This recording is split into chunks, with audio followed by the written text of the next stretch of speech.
Hello and welcome to our webinar, Is Your Decision Making Ready for the Digital Era? My name is Jaakko Pellosniemi. I'm the founder and CEO of Fingertip, the new way to decide. It's a beautiful summer day here in Helsinki, Finland, and I'm really happy to see so many people join online today. Good day to all of you. I'm thrilled to have with me today Peter Hopper from Hong Kong. Peter has over 30 years of operating experience in a wide range of technology and manufacturing-based industries. He has hands-on experience in managing complex portfolios and working with large and medium-sized companies in periods of fast growth and industry restructuring. Peter is an active member of the Society of Decision Professionals, and he is committed to promoting the art of science of quality decision making. I've had the great pleasure of working with Peter for the past years, and I've been learned immensely from him, as I'm hoping you will as well today. So today is going to be a dialogue. Here is our agenda for the next hour. So it's very simple. Peter will talk about decision agility, and I'll follow about the Fingertip tool. I will demonstrate it, and let's talk and have a good discussion today. And at the very end, we will have also some time for questions. So, Peter, I'm handing over to you now. Okay, Jaakko, thank you very much. And it's also my pleasure to be here in sunny Hong Kong. It's also a beautiful day. It's absolutely boiling hot, but it's a lovely summer's day here too. I hope I am sort of working this thing correctly. So let me see. So. Yes, so what we'd like to talk to you about today, as Jaakko has said, is talk a little bit about the art and science of decision making, particularly in the digital era, and how it needs to change and how we cope with that. And particularly wanted to sort of share how that links in with tools to support it. And we particularly want to focus, of course, on Fingertip as a way of supporting that decision making. So let's get into the presentation. And if I can move on to the next slide, there we go. We all make decisions, right? We make decisions every day, and of course, everybody thinks it can be relatively easy to make a decision, but making a quality decision or making a decision that's actually right at the time you make it is not so simple. And particularly with the digital transformation of many companies, maybe many industries, it's really speeded up the need to take decisions quickly and effectively to really gain a competitive advantage. And up until now, the typical way of doing it is having agendas, having meetings, having minutes, communicating those minutes around. There's not really been the tools around to support decision making, particularly in complex organizations. So we believe the time is right for an evolution in the way that those decisions are supported. So, I mean, just look at what decision agility actually means. We believe that this digital revolution requires organizations to be agile, and we've all heard a lot about agile as a concept, but it goes right through also into decisions. Decision agility is very important. Instant messaging, for instance. The communication is no longer structured and well organized. We can communicate with anyone, anytime, anywhere across the world. And even by 2016, WhatsApp had over 1 billion users. So there's no longer, you don't have to wait to make phone calls at certain times. No waiting for letters. Not even need to type an email. This informal, temporary decision-making groups create this level of unstructured decision-making, and we need tools that can help us to support that. But it's totally pervasive. Facts can be checked online instantly. We see so many examples of companies tripping up through social media. Customers can make judgments about your firm and communicate with millions instantly. Responsiveness, flexibility, connectivity with individual customers even, and customers' perceptions are really essential skills to survive. So we really need to think about, how do we manage and take decisions in this type of environment. So we need to do them on a timeline. It's a new paradigm, and it's impacting every part of the business. But what does decision agility involve?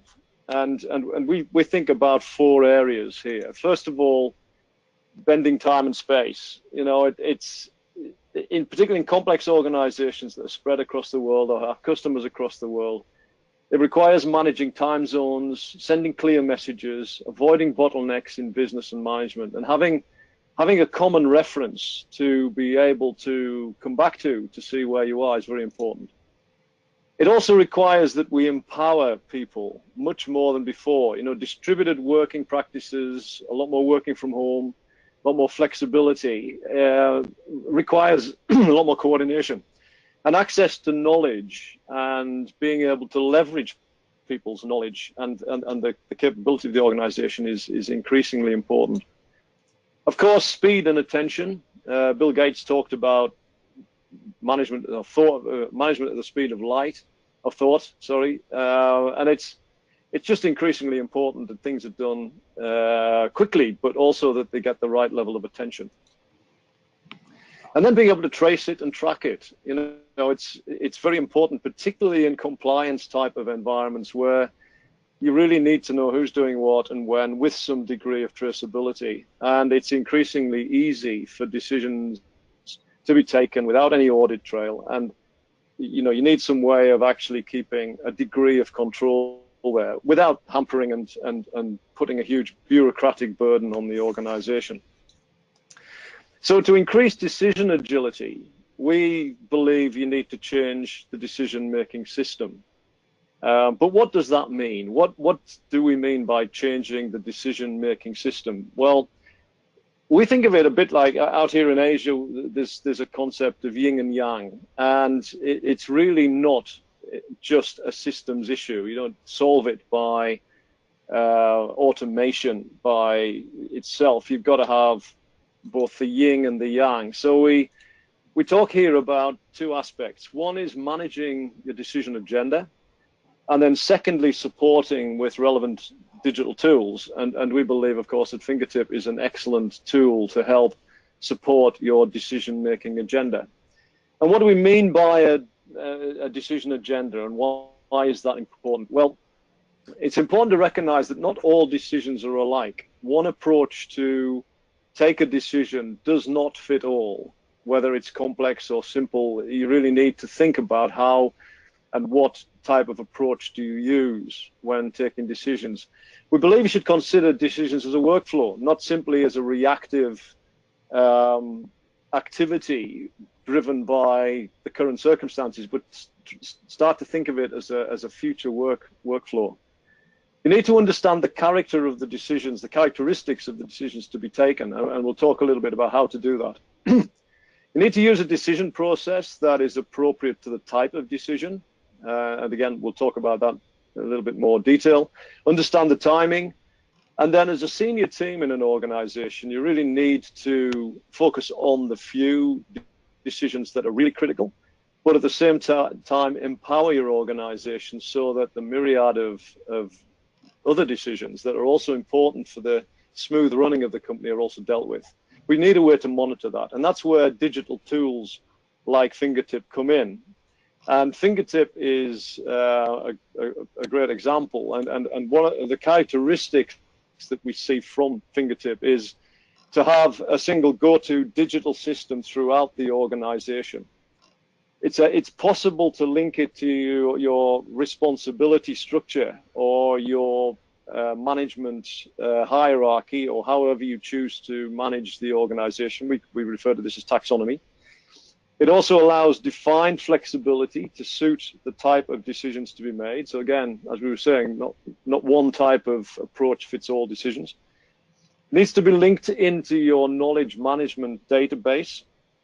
And you need to have some way of looking back and learning through traceability of actions and review. So you can learn as an organization, say, well, if we had to make a similar decision again, is there anything we could have learned and done better in that set of circumstances? So that's what Fingertip provides as a support mechanism to your decision agenda. So normally what we do, the way we would approach this is that a senior team, and this can be the head of a whole organization, or it can be the team that's managing a large function, it can be a large division, whatever. We work with that team to establish their decision agenda.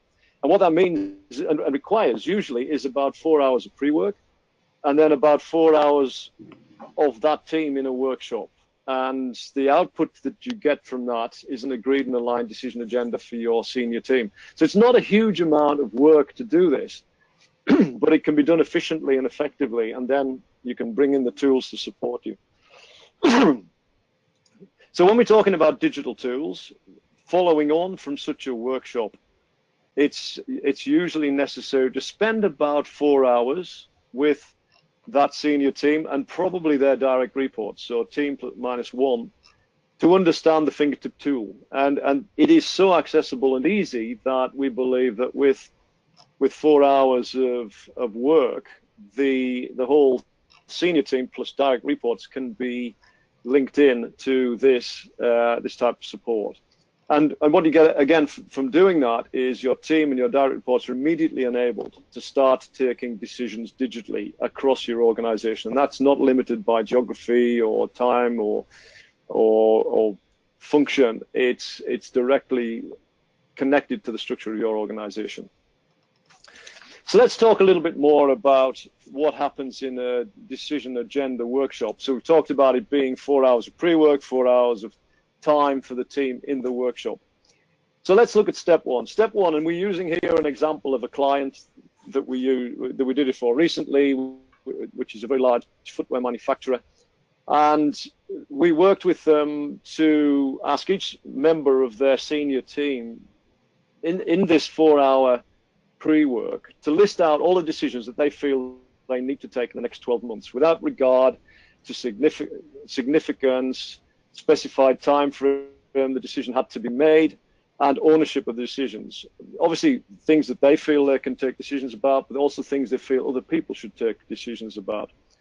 So this is done independently, and normally, we would provide support through some sort of facilitation to help those team members look through their list of decisions to be made and assess them in an appropriate way. And we'll talk about how that assessment is done. But it might be you need to decide on a second shift pilot. You need to decide on a skill set, incentive scheme, your vendor strategy. It can be anything that team thinks individually is important. And in this particular case, I think we came up with about 56 different decisions that team faced over the next 12 months.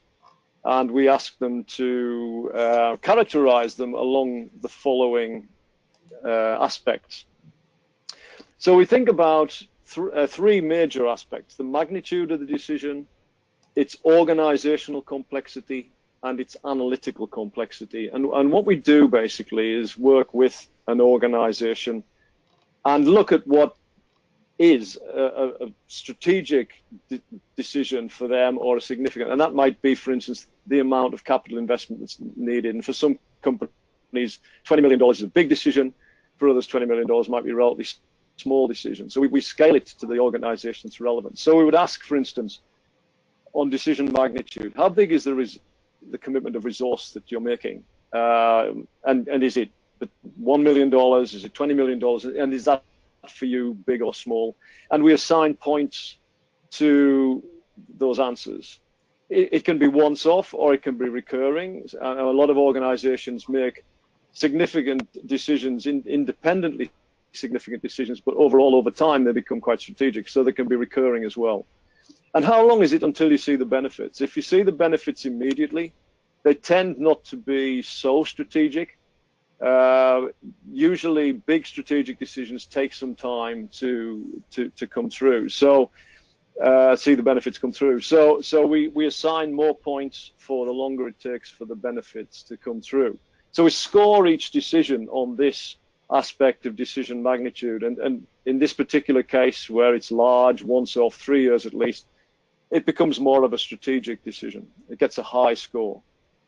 On organizational complexity, we ask the question, well, who can take this decision? Is it your team? Is it one level down, or is it one level up? Usually, if it's higher in the organization, it tends to be a little bit more strategic than if it's lower in the organization, so we give more points depending on where that is.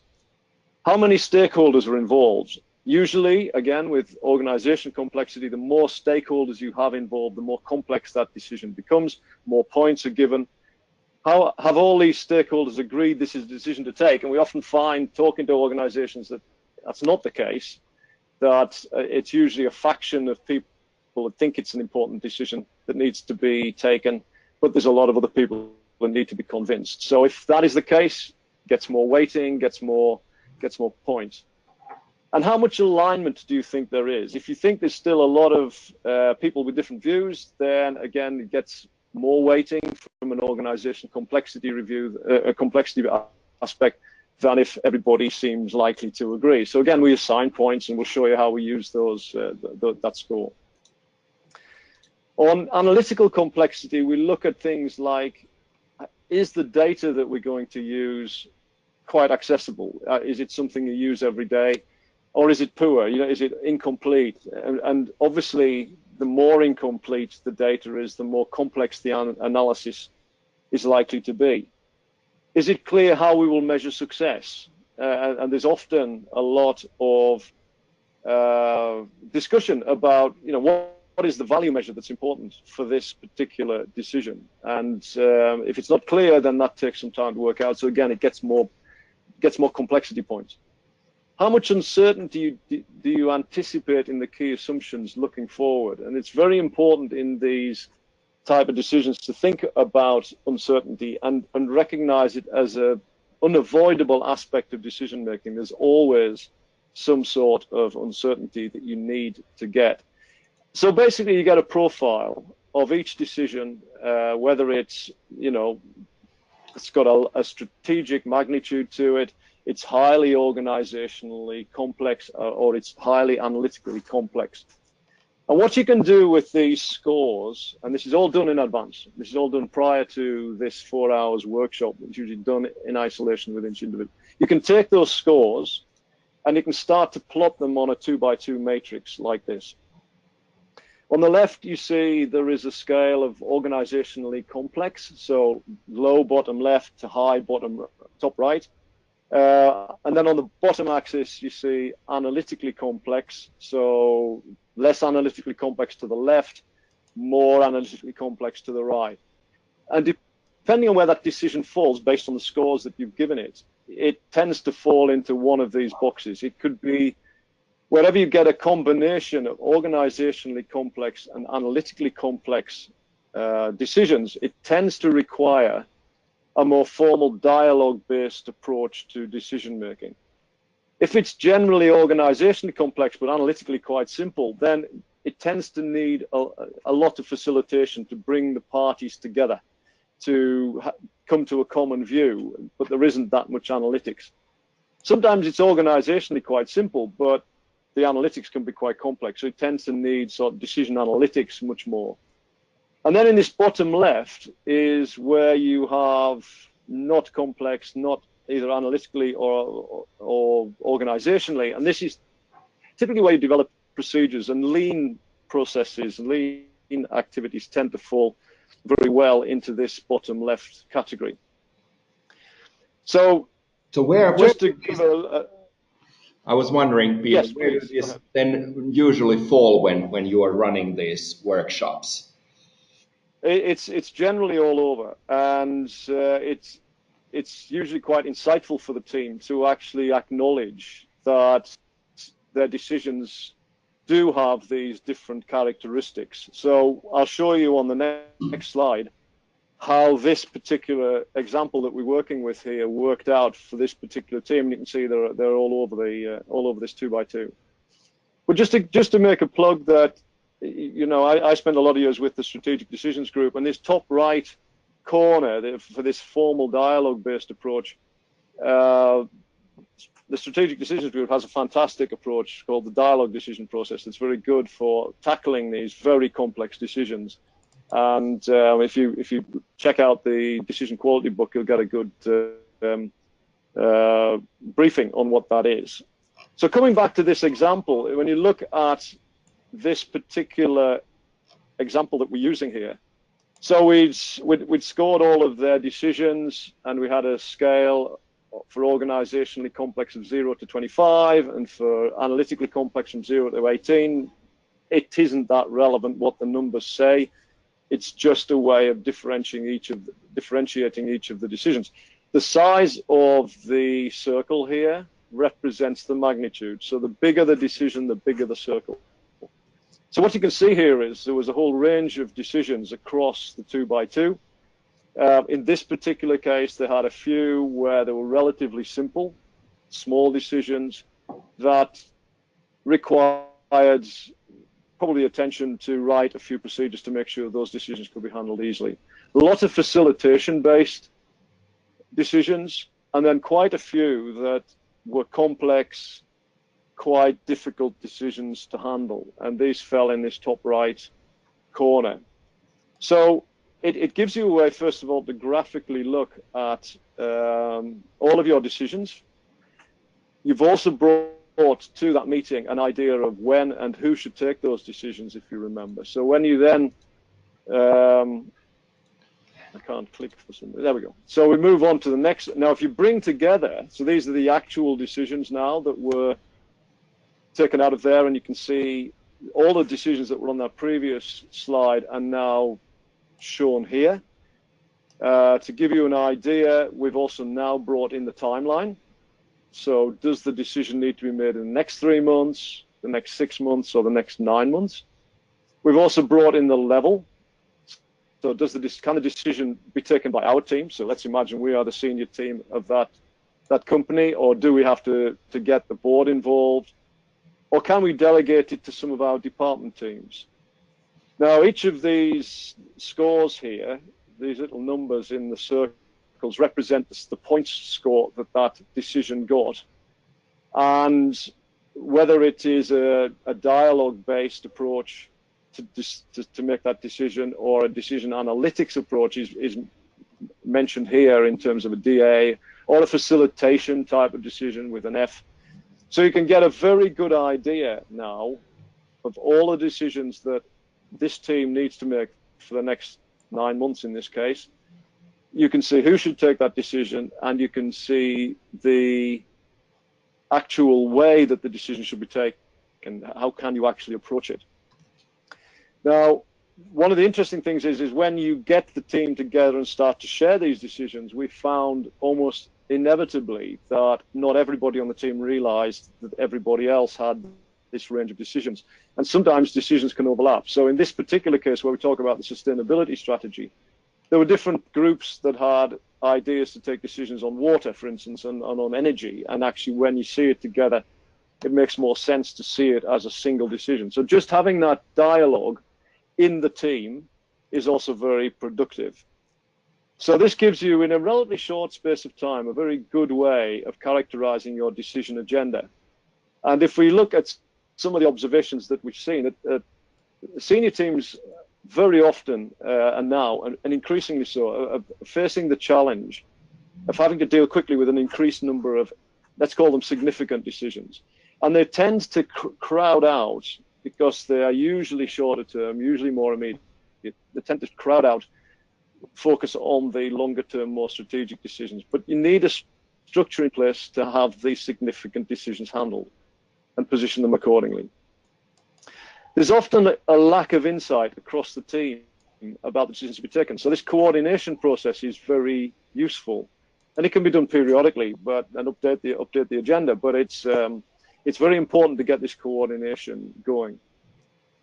And as I mentioned, you know, the strategic and high impact decisions tend to be fewer and with a longer term impact, and they can be crowded out by, let's say, a lot of firefighting. So it's very important to make sure that the team has a way to focus on the few things that they really need to do well and make sure they empower their organizations to get the rest of the decisions handled. So consciously defining the most efficient and effective approach has an enormous impact on the way the organization works, and it frees up senior time. My ex-boss of Philips, Gerald Kleisterle, used to say that the one thing he really needs to do well is to make sure his time and that the time of his management team are focused on the most important things, and this was really a critical aspect. The challenge, though, is in this digital age, teams lack the means to work quickly and effectively, and that's where bringing in digital tools is really important, and it's now possible. And this allows you to energize and empower the people around you. So once you've got your decision agenda, what do you do with this? How do you deploy it? How do you engage with the rest of your organization and make sure that it actually will follow up on the various things? And now this is where we'd like to bring in Fingertip and show you how you can use Fingertip to manage this decision agenda. So I think I need now to hand back to Jaakko. Do I do something, or do you do something, Jaakko? Can you take it back? Yes, I will. Thank you very much, Peter, and exciting stuff. And I will now continue from here. So Peter had a broad view on the initiation of decision making, and where I and Fingertip started from was basically the fact that even though we know that this decision should be made, even implemented, it's not that easy. So we know from broad meta studies that half of the decisions we make tend to fail. 1/3 of our time goes in waiting for someone to make a decision. So 1 hour work, 43 minutes of waiting time.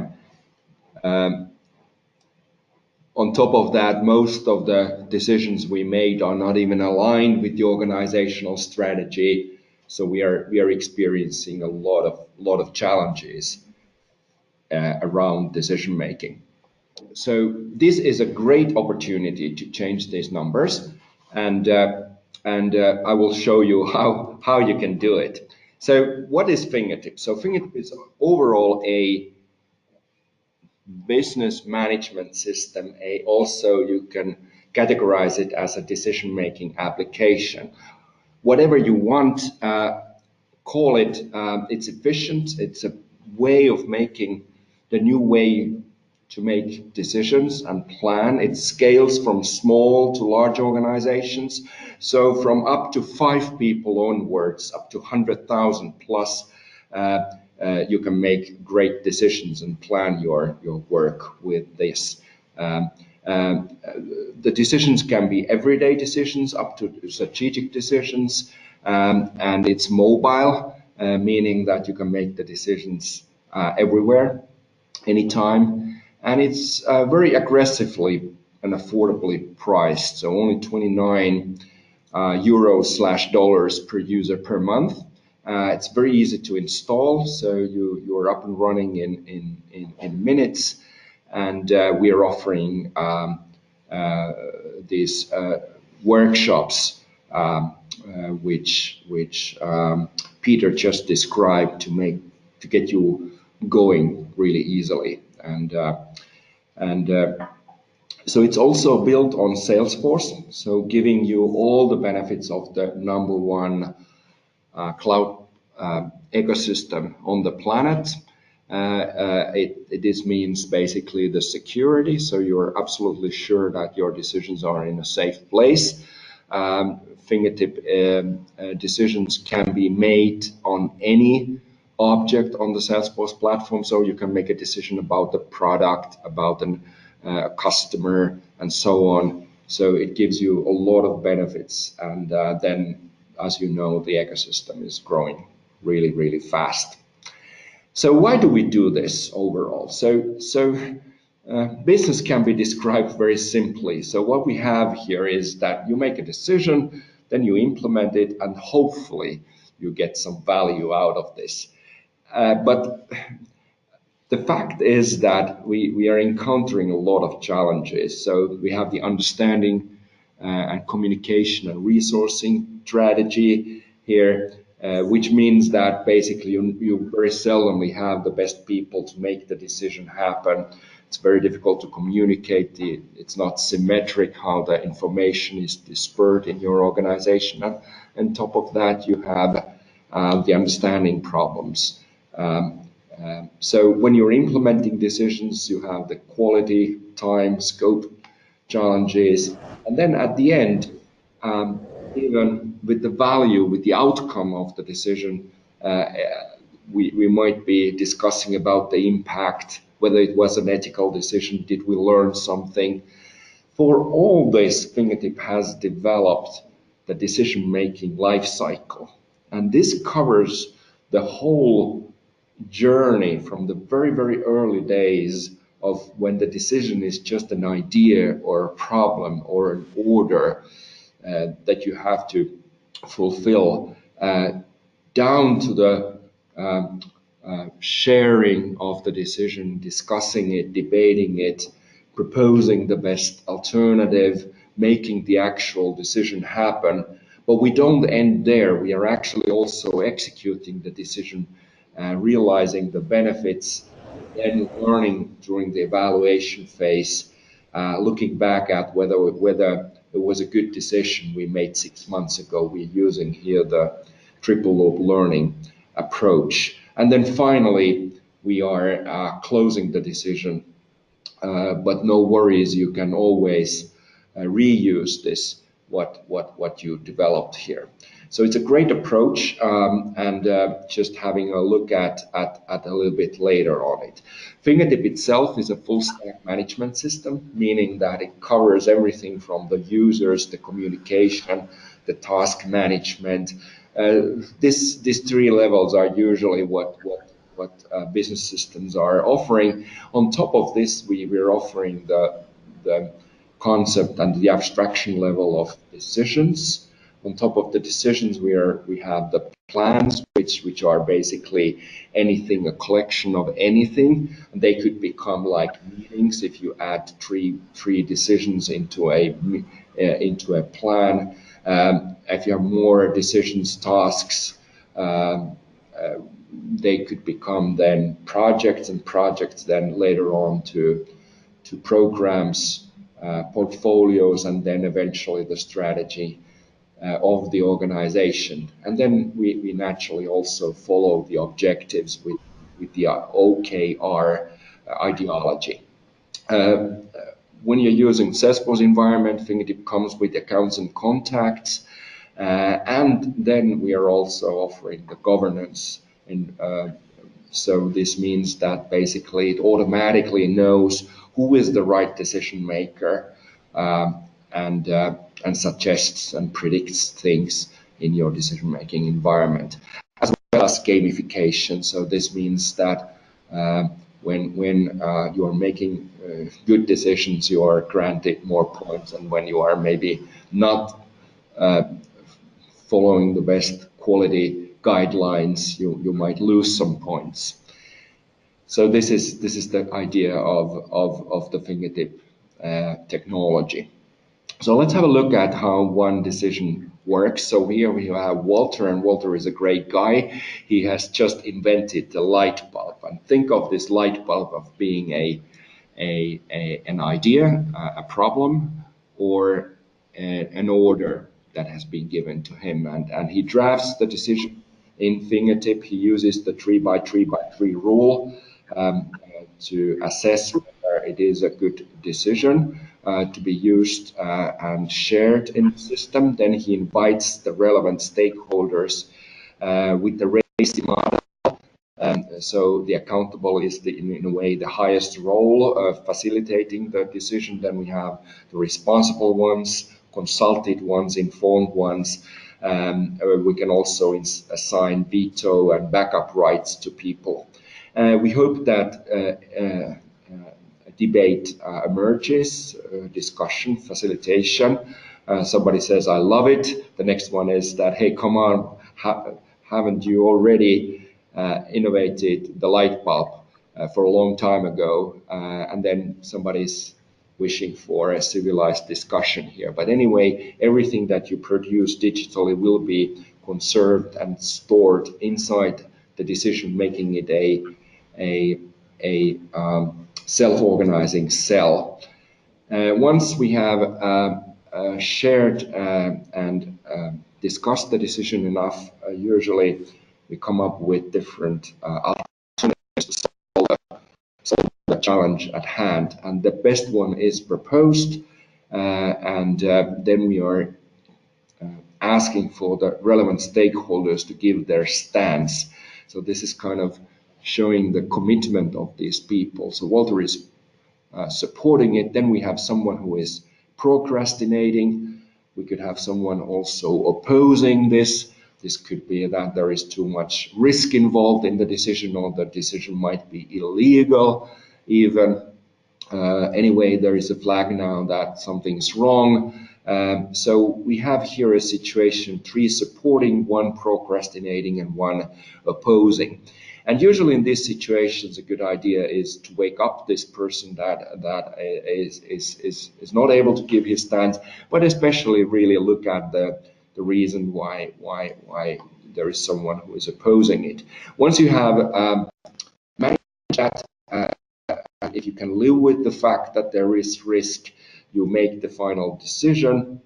And here usually the problems start actually, because handover kills innovation. So when people start to execute, maybe then the same enthusiasm is not there anymore.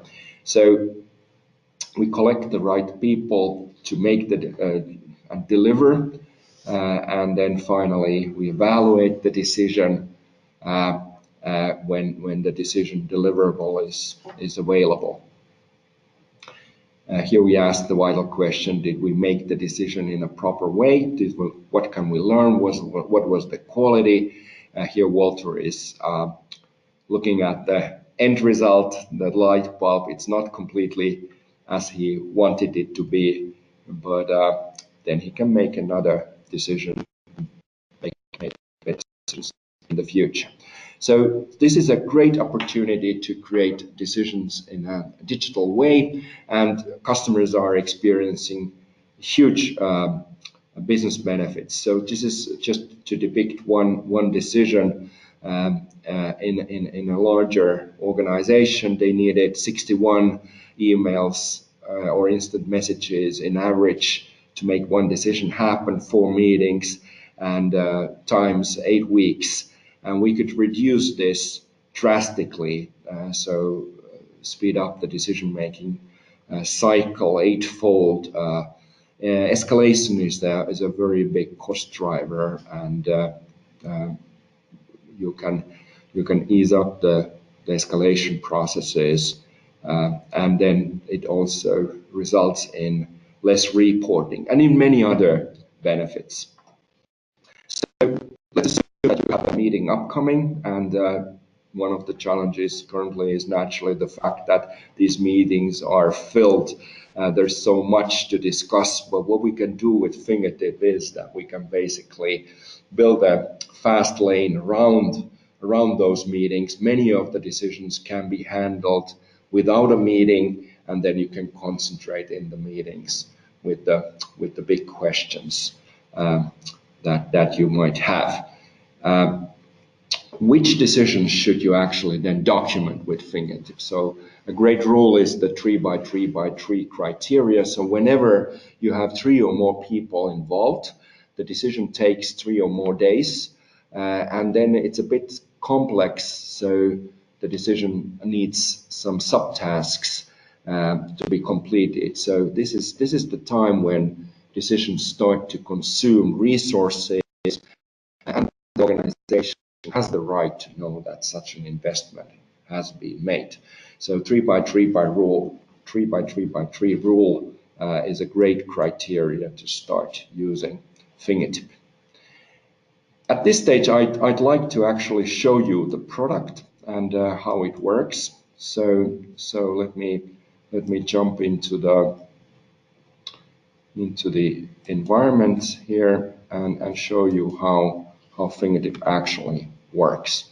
So here I have the Fingertip environment on the desktop. I will soon also show you how a decision works on the mobile, which is actually the fun part, because the learning curve on the mobile is really great. So let me see now here.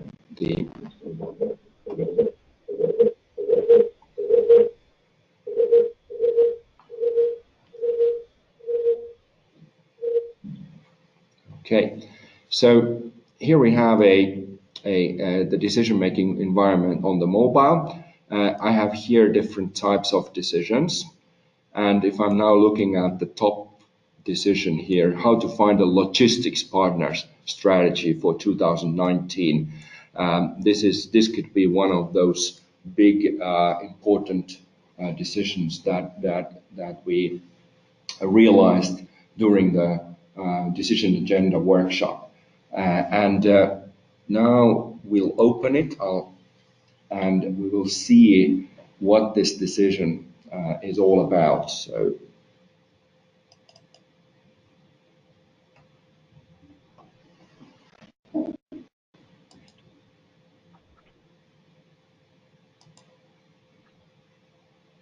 yes, so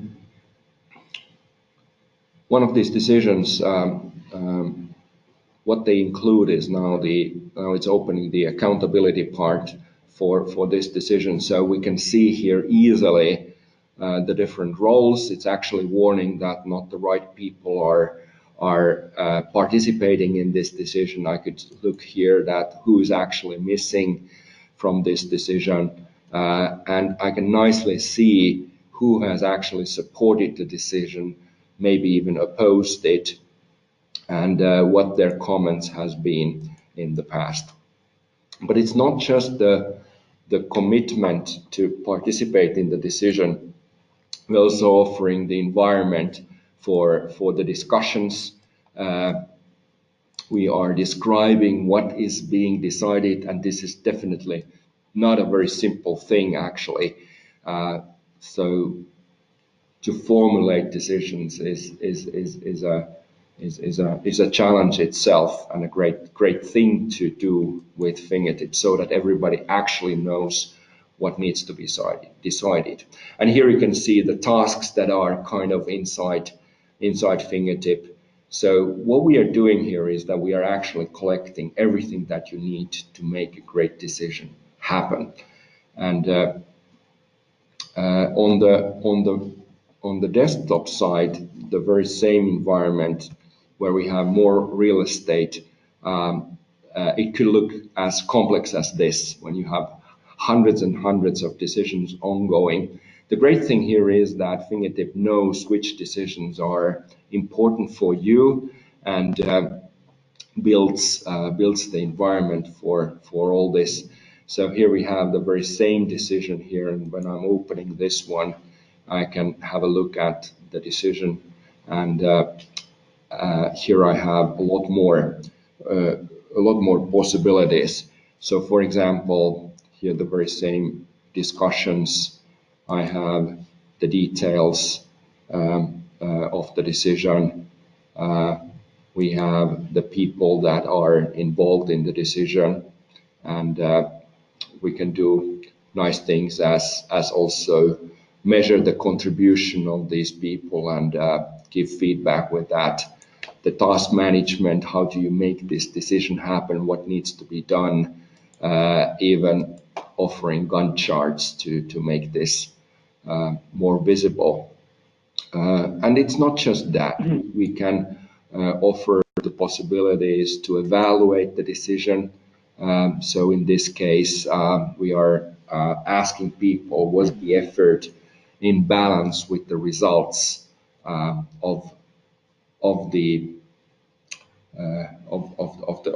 this process that we had. and things like that Peter defined, so offering the possibilities to do the magnitudes and the complexity analysis for this type of decisions.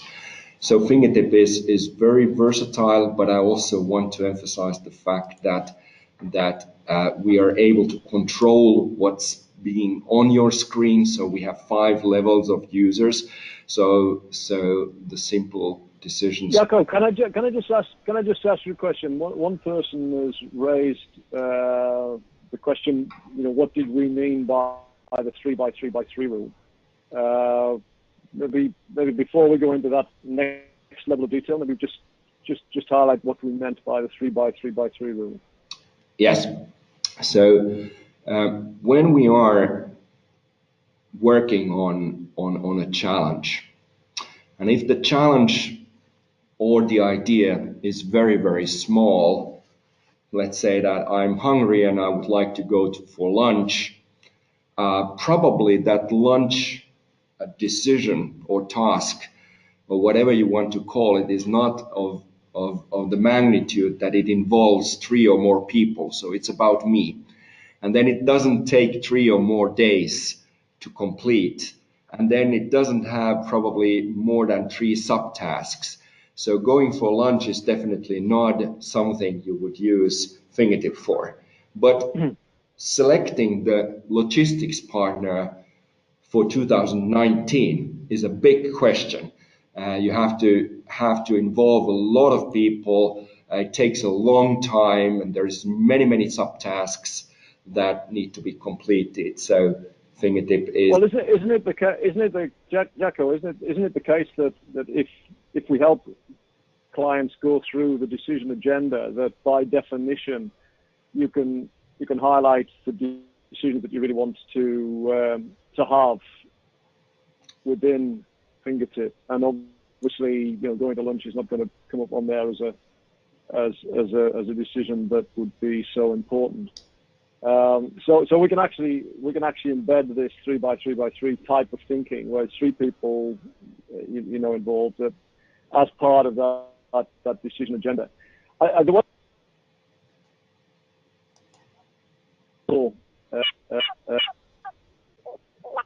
maybe it's good that we move on to some of the questions, if people have them, and then if we want to fill in with a bit more detail, we can do. I think Antti Akris asked the question: how can Fingertip work offline without Salesforce? That's a great question. So you don't need to have Salesforce at all. So you can start with Fingertip, and you will kind of get the Salesforce operating engine, which gives you the benefits, the security, the availability. But if you have already Salesforce, Fingertip is getting installed together with the existing objects and the existing environment, meaning that then you can use Fingertip together with all the other applications, and they are all compatible. There is also a question about whether Fingertip works offline, and partially some parts of the application are offline, but it is definitely a cloud application, so dependent on an internet connection. I think it's also probably important to stress that many organizations will be concerned about security and working within their firewall, etc.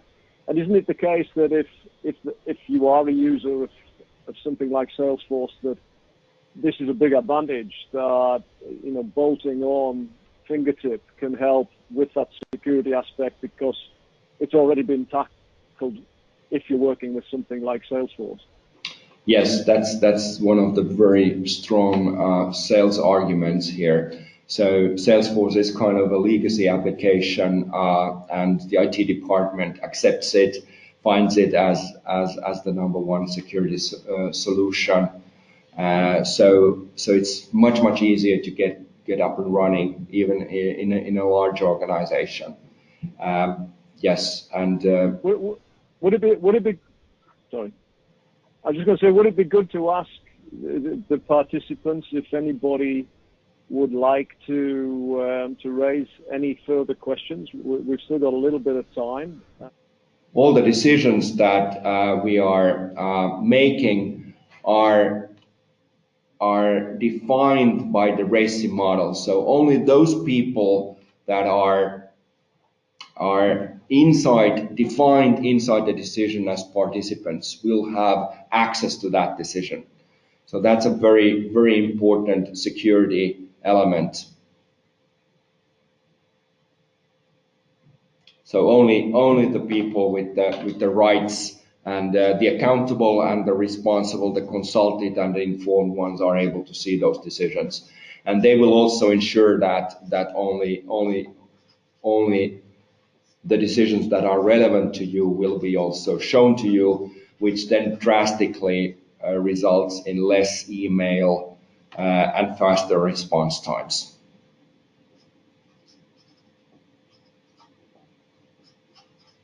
Let's see what other questions we have. So we might have one more question, and maybe I ask you, Peter, how would we, if somebody now in the audience would like to start with you and make all this happen? So what should they do? From my side, I'll give you the answer basically here. So so you can contact us, and we can start discussing how we arrange this type of a workshop with Peter and with Fingertip, ensuring that you get up and running really fast. The great opportunity here is that you really earn 1 hour per day by taking into use these newest ways of how to make decisions. We're also inviting you to order the social decision making book, and I'm really glad to hear from you. And please invite us to talk more with you. And thank you all for participating. Thank you, Peter. Great to have you here today.